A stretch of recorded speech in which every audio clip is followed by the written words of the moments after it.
Pemirsa, keputusan Kejari Jakarta Selatan yang tidak menahan Roy Suryo dan Dr. Tifa dalam kasus dugaan pencemaran nama baik terkait ijazah Joko Widodo memicu polemik baru. Kubu pelapor menilai ada kejanggalan. Dan sisi lain, Roy Suryo menolak jalur damai. Kami berdua tetap kuat, tidak seperti para pengkhianat. Orang-orang yang tidak bertanggung jawab, ya, atau oknum, serta orang kuat. Pernyataan keras itu datang dari Pradi Bersatu Adi Darmawan yang menyebut Roy Suryo mendapatkan perlindungan dari orang kuat. Menurutnya, hal itu tercermin dari tidak dilakukannya penahanan terhadap Roy Suryo dan Dr. Tifa, meski keduanya telah ditetapkan sebagai tersangka dalam kasus tudingan ijazah palsu Joko Widodo.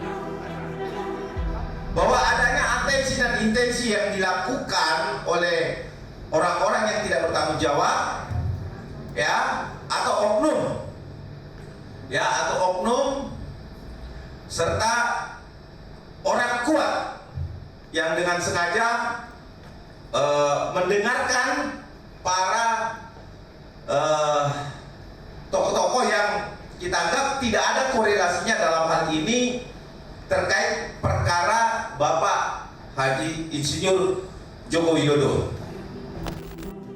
Pradi Bersatu menilai penegakan hukum harus dilakukan secara setara, tanpa membedakan latar belakang atau status siapapun, agar tidak menimbulkan persepsi adanya perlakuan istimewa. Pradi Bersatu memandang adanya indikasi intervensi atau manuver tertentu yang arahnya berpotensi menghambat proses hukum terhadap hal itu. Kami menyatakan menolak dengan tegas. Sekali lagi, menolak dengan tegas. Proses hukum yang tidak boleh diperlambat atau dihambat melalui tekanan politik, ya, dibelokkan atau dilemahkan oleh kepentingan di luar pembuktian dan prosedur yang sah. Menanggapi berbagai tudingan itu, Roy Suryo menegaskan tidak akan menempuh jalur perdamaian. Bersama Dr. Tifa, ia memilih menghadapi seluruh proses hukum dan membuktikan argumennya di hadapan majelis hakim. Perjuangan kami belum selesai.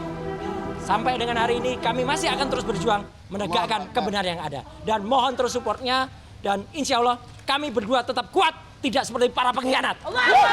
Terima kasih. Kami terus istiqomah dan kami terus mengajak seluruh rakyat Indonesia jangan pernah takut menegakkan kebenaran. Dan kepada para ilmuwan, kepada para peneliti, ini adalah saatnya kita bicara tentang kebenaran. Kita dukung kebaikan bagi negara ini dengan semua ilmu yang kita miliki. Jangan pernah takut untuk bicara tentang kebenaran. Kejaksaan Negeri Jakarta Selatan memutuskan tidak melakukan penahanan terhadap para tersangka dengan pertimbangan objektif dan subjektif sesuai ketentuan KUHP. Keputusan ini diambil setelah Kejaksaan Negeri Jakarta Selatan menerima pelimpahan tahap 2 berupa barang bukti dan tersangka dari penyidik Polda Metro Jaya.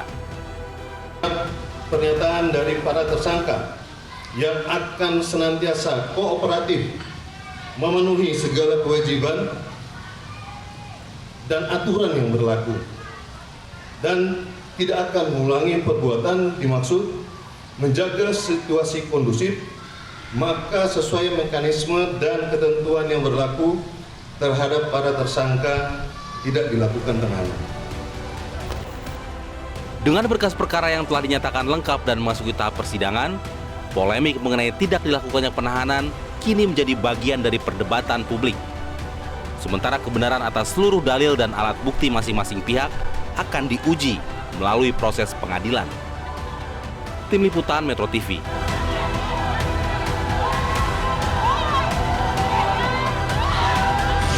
Jelajahi cara baru mendapatkan informasi. Download Metro TV Extend sekarang.